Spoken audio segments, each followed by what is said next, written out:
นี่นะแห่งนี้มันก็บ่ได้มีหยังแล้วพี่น้องมีแต่เฮาอนามัย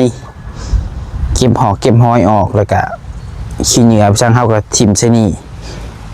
แล้วก็จูดใส่นี่ซั่นซะเนาะสิว่าจังได๋เพราะมันก็แตกแล้วอันนั้นน้องเพิ่นสิเลี้ยงปูเลี้ยงปลาเลี้ยงหยังก็คือสิบ่ได้เลยค่ะพี่น้องเนาะมันแตกมันหมุนเบิดเลยพี่น้องเอ้ยบางคนก็ว่าให้จูดให้อนามัยแล้วจูดทิ่มใส่นี่ว่ามันบ่ได้พี่น้องตัวนี้นี่เนาะขุมมันนี่มันจูดบ่ได้พี่น้องเอ้ยมันมีแต่น้ำให้สิจูดได้ คือว่าอีกความคิดนึงก็คือตัวนี้พี่น้องเนาะน้องบ่ใช่ว่าสิซื้อทอมาที่ว่าผู้ใหญ่เพิ่นฝากเงินมาหาแหละเนาะซื้อทอมาแล้วก็ตั้งเสนี่กึบอันนึงแล้วก็กินอย่างแรกเขาก็ถิ่มตรงนี้มันก็บ่ปิวไปพี่น้องเนาะคอมเมนต์มาเด้อพี่น้องเด้อจังใดก็เนาะคนละ1คอมเมนต์ก็ยังดีพี่น้องเอ้ยแต่คอมเมนต์กันสิติดบนเทือนบ่บัดนี้จังว่าซั่นแล้วผมว่าถามเจ้าให้เจ้าแทกบ่แล้วแทกกันแกเกิดไปซื้อมาดีแล้วสาธุนำพี่น้องเนาะคันได้ติดบนเทือนกันคันเอาบ่ได้ติดก็ได้ซำนี้นี่ซีพื้นซำนี้ก็พอแล้วนี่พี่น้องเอ้ยได้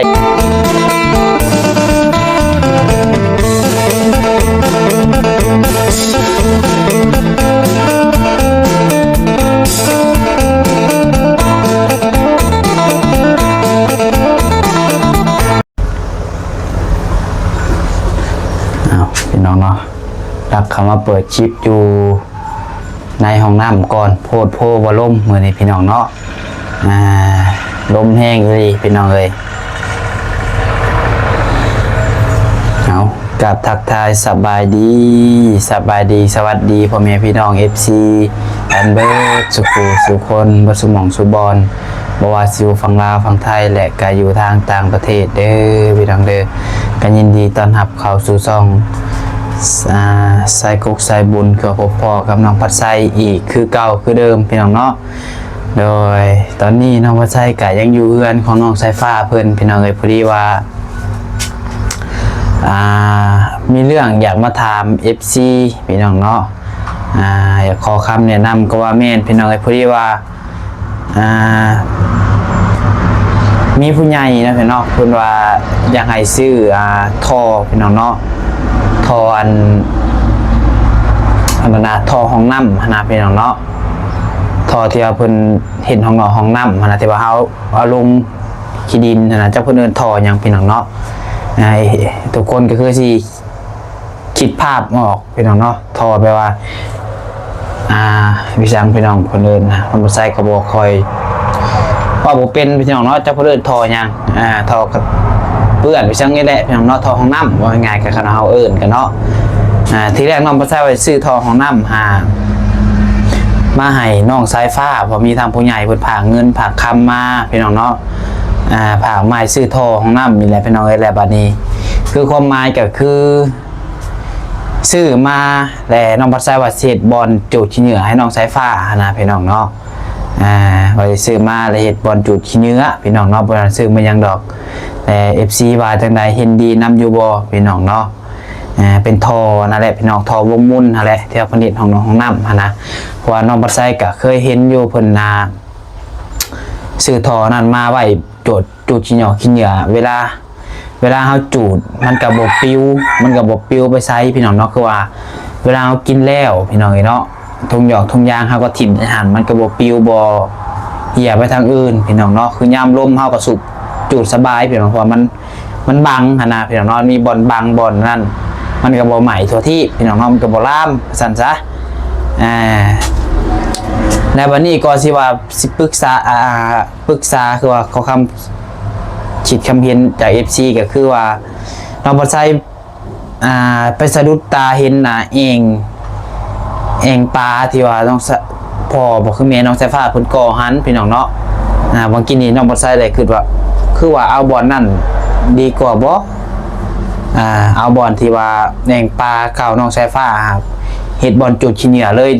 ดีบ่พี่น้องเนาะเพราะว่าแองหั่นมันก็บ่มีน้ำบ่มีปลาแล้วพี่น้องมันเป็นแองเป่าแล้วเดี๋ยวตัวน้อยน้องปัดใจสิพาไปพี่น้องไปเบิ่งน้ำกันเพราะขี้เหงื่อนี่ก็ มันก็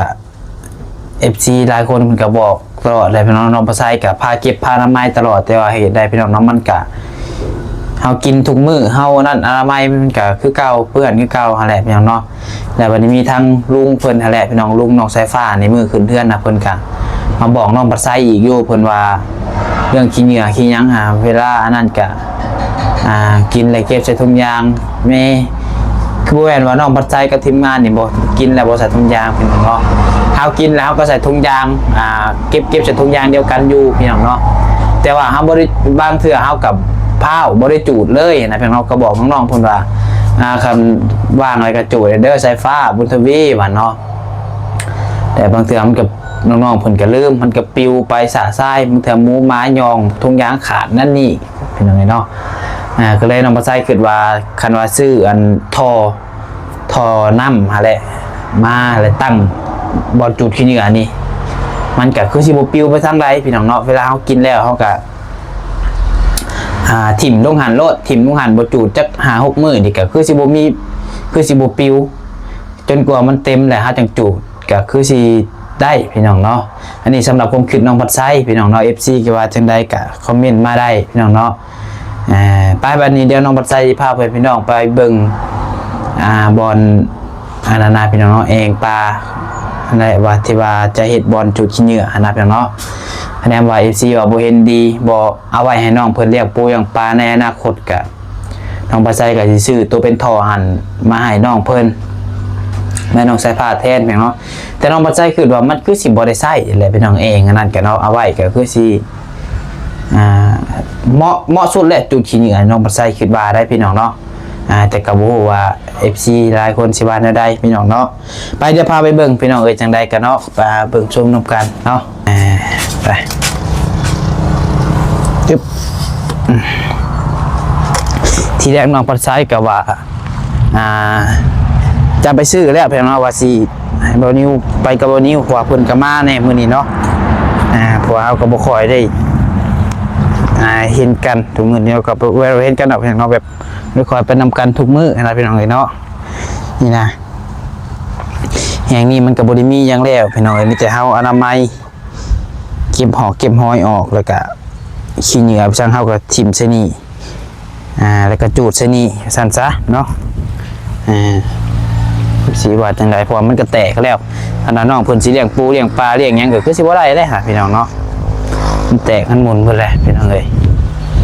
บางคนก็ว่าให้จูดให้อนามัยแล้วจูดทิ่มใส่นี่ว่ามันบ่ได้พี่น้องตัวนี้นี่เนาะขุมมันนี่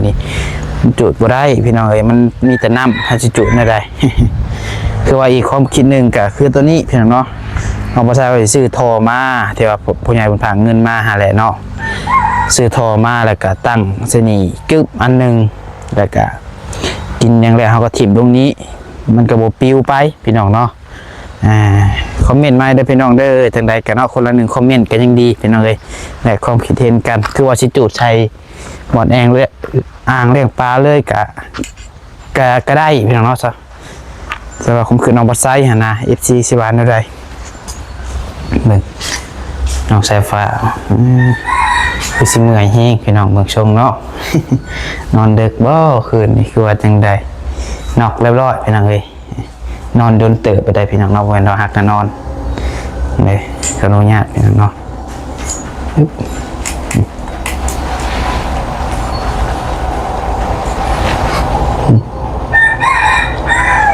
เรียบร้อยพี่น้องเนาะนอนแล้วพี่น้องเอ้ย FC ก็ว่าน้องบัดไซไปเดือนเห็นคอมเมนต์หนึ่งว่าถ้าหากว่าน้องบัดไซมาแต่เช้าถ่ายน้องสายฟ้าตอนนอนให้เบิ่งในเด้อว่าเอ้าว่ะพอดีเลยมื้อนี้เนาะผู้นอนเว้นเหมือนพี่น้องเอ้ยแต่ละมื้อก็บ่ได้เห็นนอนมื้อนี้เมื่อยแห้งเบิ่งทรงนี่ไปมาแต่บ้านบ่สร้างเนาะอยากให้น้องเพิ่นพักผ่อนพี่น้องเอ้ยก็นอนแต่โดนแหละประมาณชั่วโมงกว่าแล้วแหละเพิ่นนอนก็ได้เกือบ2 ชั่วโมงเลยพี่น้องเนาะเอาเดี๋ยวพามาเบิ่งทางพี่น้องเนาะทางบ่สร้างเพิ่นทาสีพี่น้องเอ้ยคือว่าทาสีห้องพื้นก่อนบ่แม่ทาภายในเนาะทาภายในเลยคือมันบรมแห้งกับทาสีของแท้ภายนอกเลย อืมยำลมท่าซีก็ยากเนาะมันปิวบ่ ปิว อืม ข้างในให้ลูก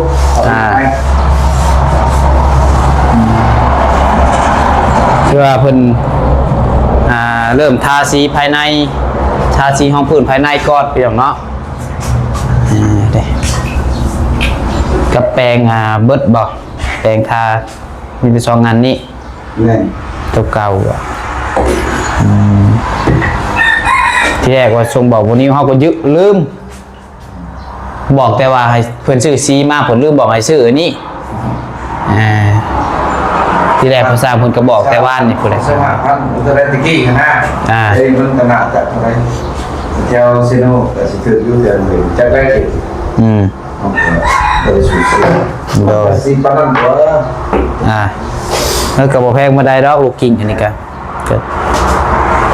บอกแพงมาได้ดอกพี่น้องเลยเนาะสิไหนอยู่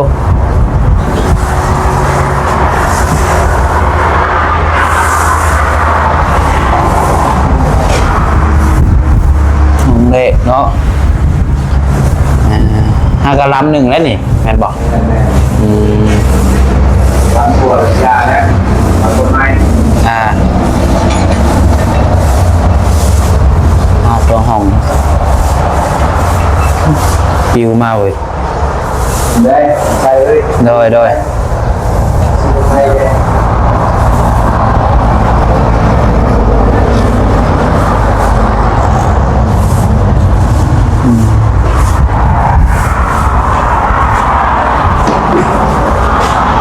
ห้องได้บัตรได้แล้วบอก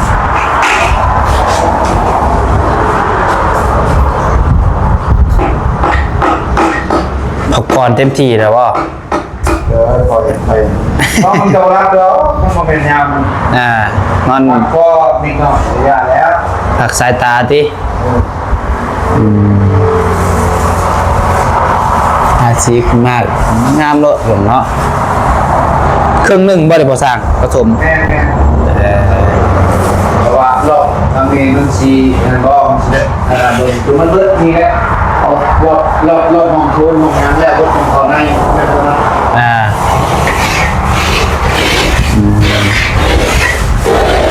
มันหาใครผ้าอักษรก้อนตัวยุ่งจริงเลยโอ้คนจะจ้าเลิกแต่คืนเสร็จ5 เฮาก็จะจักโมง11 โมงคือ10 โมงอะไรยังเสร็จมาติ่งอยู่คืนนี้เฮาก็นอนดึกอยู่คืนนี้11 โมงคืนนี้ก็เพราะว่ามันเบิ่งกับโทรศัพท์เจ้ามันไหนเดี๋ยวเราเพชรมันนาแบบเจ้าลิ้นเจ้ายังอยู่แค่หูได้ลิ้นใช่แล้วได้เป็นแบบได้แบบว่าเขาก็ลิ้นออนอยู่อ่ะที่เลยจะฟองว่ะรูเบิร์ตเลยสลาดซ้ำสายผ้านี่บอกนั้นไม่เท่าด้วยไม่เท่าโอ้ไปตาสงสารนี่น้องยังขาดเอาพอเราใส่ผ้าเอาน้องแล้วเคยว่าคอยงานโดยคนกะแม่น้องคือเดียวเองนั่นแหละตัวร้ายคนงานเพราะว่ามันคือคนเคยกะนี่เคยเท่ามาแล้วโดยรูปคอยให้ครั้งแล้วเราถึงแจ้งไม่แจ้งมาว่าเราว่าดาวเรียนรู้กลางคืนปล่อยเห็นซ้ำเห็นได้แล้วเอากันเห็นได้เพราะผมขาดโดยเนาะถ้าผมไปก็ดูเพื่อนดูเยอะ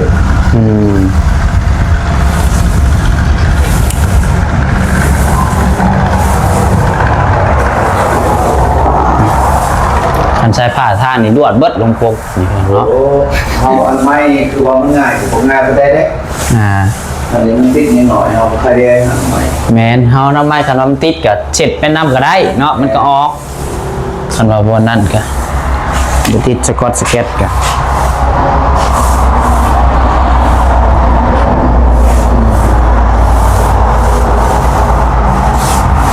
แล้วเอาปุ่มลงไปมันยุ่งไปยุ่งมามันก็ได้ลายนะผมเลยก็เดี๋ยววันอีกหน่อยมันเมื่อไหร่สีมันโอ้อันลูกกิ้งนี่บ่แปลว่าจะได้ตัวใหม่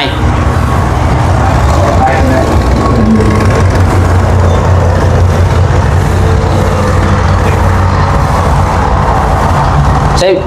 ลูกชายเจ้าอีกคนหนึ่งเหรอได้สัก นะ ลูกชายเจ้าอีกคนหนึ่งไปแล้วบ่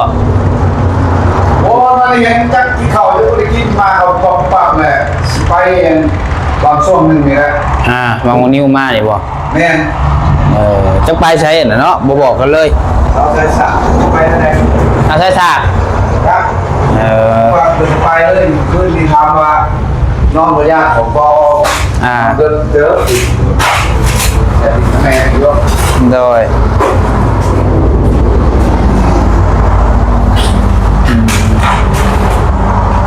เบิ่นเบิดเสียลาพุ่นเนาะภาษาเดินมาได้นี่ เริ่มเลยนะดูเบื้องกัน มันติวมาตินะมันเป็นยังไง หายใจเข้าเห็นเต๊กเลยเพ่งผ่าเต็มตากูไม่ได้ท่าไม่ได้กันโอ้ยว่ะเอานี่ดีแล้วเป็นนอนเป็นนอนก็ปวดคอยก็แล้นี่ โดย วันนี้สามชีชีตาสากมาแล้ว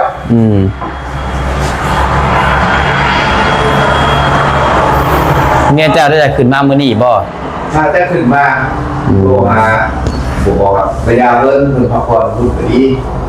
ว่ามากอะดีอยู่พอได้ร่างสวยร่างพวงเห็นแรกเห็นง่ายนี่แหละ โดย เนี่ยนะเป็นภาพสุดๆอะดูเป็นยังสุดๆผมมีไผ่เด้มีถึงแต่นอกซองไม่นอกเกินทุกท่านแต่เกษตรได้ปลูกพันธุ์กับ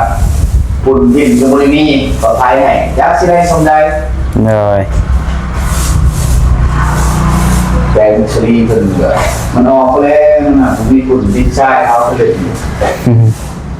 ลูกก็เห็นได้คนเดียวเบิ้ลแล้วมีอะไรแล้วกิน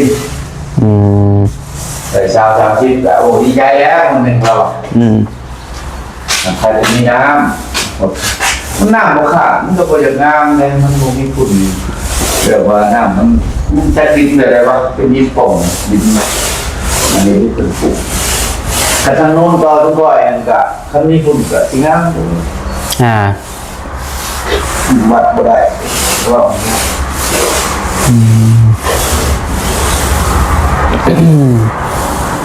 โอ้เต็มหน้าไปเลยต่อเลย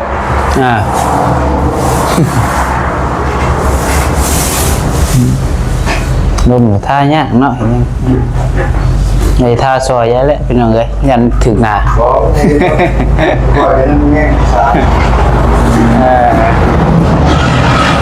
เมื่อนุ่งเกลืองขี่ได้ไล่มาก่อนอันนี้ก็คือพูดขี่ได้แต่ก็นี่เสียดายมันอยู่ ไล่สุดพูดนี่ละยาแล้วมันจะมาเก็บหนักคนเรายาเจ้าเลิกนี่เขาตอนมันไปโดยก็ยามัน โดย ลายมันมีถึงยืนลงอะไรมันเลยตามถ่ายนี้นี่คนว่ามันยังมีหมกโปรยก็เบานิ้ว ใช่ เบานิ้วมาแล้วเบาใจเลยคนเรามีหมกโปรในแท้ขาแท้น้ำดีได้เกิดแก๊สสิเพิ่ม สิติดบนเทือนบ่ป่ะนี่ จังหวะสั้นแล้วผมบอกว่า ถามเจ้าให้เจ้าแทกบอก แล้วแทกแล้วแทกด้านแกะเกิดเพิ่มไปสื่อมา ดีแล้วสาธุน้ำพี่น้องเนาะกันได้ติดบนเทือนแบบถ้าเราบริติดก็ได้สำนีนี่ที่พื้นสำนีก็พอแล้วนี่พี่น้องเลยได้โอเคแล้วนี่แต่ว่ากันได้ฮอดติดกระหลอกกระโลบนเทือนอีกก็สาธุและอนุโมทนาบุญนะพี่น้องเพิ่นว่าให้ยิงเด้อทางหลังเจ้าโดยยังบ่ได้ยิง ว่าขอให้ไปมันเป็นยังเนาะ เพิ่นติก็ว่าบนเทือนนี่คร่าวๆประมาณเท่าไหร่แต่ว่าห้องหนึ่งค่ะเท่าไรก็ห้องหนึ่งแก๊สจะแก๊สบ่ห้องหนึ่งค่ะจะแก๊สจะสั่งมากิน เท่าไหร่ฮะมันในดี339แก๊สนะสมพรวันนี้9แก๊สกับไป10เป็น12เท่าไหร่13ไป12ที่3นะ ประมาณ12-13แก๊สต่อห้อง แม่แก๊สต่อห้องแต่มาบนจุดปานามันมีผมพบทางของกับประหยัดตรงนี้มาได้ในพวกนี้ว่าแล้ว อ้าวมาถึงอะไรวะถึงขนาดจอโทรศัพท์มึงเดี๋ยวพี่น้องแป๊บนึง ผู้เล่นคือว่า ปิวมันอะไรวะ ปิวมาใช้แล้วหนาบอลเนี่ยเราเป็นแบบดินแก้ว มันลงมาได้กลัวอยู่ข้างใต้อยู่ข้างร่มอยู่เนื้ออยู่ ไหลรวมทั้งขึ้นพาน้ำบ่อโตนะ เลย ตัว12-13 แก๊สต่อห้องนี่ รวมขึ้นพาเลย พาเลย เ เจ้าของห้องในเลยแหละมีห้องโถงนั่นเอายังบริไลอีกเพราะว่ามันมีแจมเด็กประมาณนั้นเลยอ่ะ มาลื่นกับ2-3 แก๊สดิขนาดเพิ่มเนาะ ตรงการทลายแต่ซีโมลูเพราะว่ามันสื่อมาเลยเองสื่อมาเลยมันเป็นคนมีตา โดย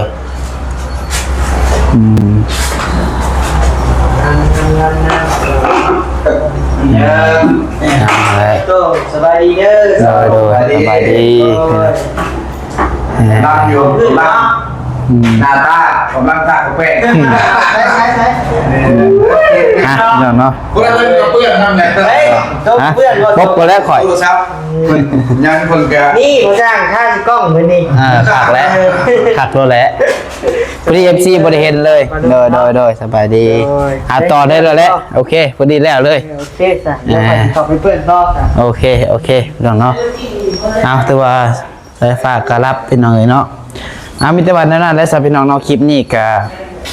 ถ้ารุ่นถ้าพังเบิ่งว่าเนาะสายฟ้าสิได้กะโลติดบนเทือนบ่พี่น้องเนาะกันว่าได้ก็สาธุน้ำพี่น้องเนาะก็ดีใจพี่น้องเอ้ยเดี๋ยวถ้ารุ่นถ้าเบิ่งทำการพี่น้องเอ้ยเอ้าอยู่ดีมีแฮงเบิดสุขุสุคนนะพี่น้องเด้อจังได๋ก็อย่าลืมคอมเมนต์เข้ามานะพี่น้องเรื่อง อันนี้แหละบอลจุดขี้เหนียหั่นนี่แหละพี่น้องเนาะคลิปนี้ก็บ่มีหยังหลายดอกพี่น้องเอ้ยคันว่า FC ว่าบ่ให้จุดใส่บอลนี่ก็น้องประชาสิไปซื้อมาให้น้องเพิ่นพี่น้องเนาะซื้อเองมาซื้ออันนั้นมาทอมาเอาโอเคพี่น้องสำหรับคลิปนี้ผิดพลาดประการใดก็ขอโทษขออภัยนำเวลาอยู่ดีมีแฮงเฮงรวยตลอดปีตลอดไปร่ำรวยกุศลสุขคนเด้ออย่าเจ็บอย่าจนเหตุงานสิ่งใดก็ขอเจริญรุ่งเรืองบสุขุสุขคนเนาะสุดท้ายนี้ขอกล่าวคำว่าสบายดี